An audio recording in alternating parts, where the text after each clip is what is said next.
Tom answering a hoot house call. Nothing like the sound when the day breaks. Me and Daddy in the woods on a Saturday. You see, his granddaddy hunted these hills, and I hope someday that my kids will. He said, do me a favor before I'm gone, love this land and pass it on.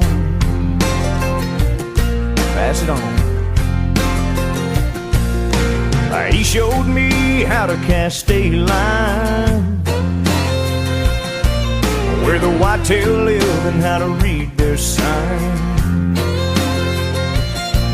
He leaned my gun up against a tree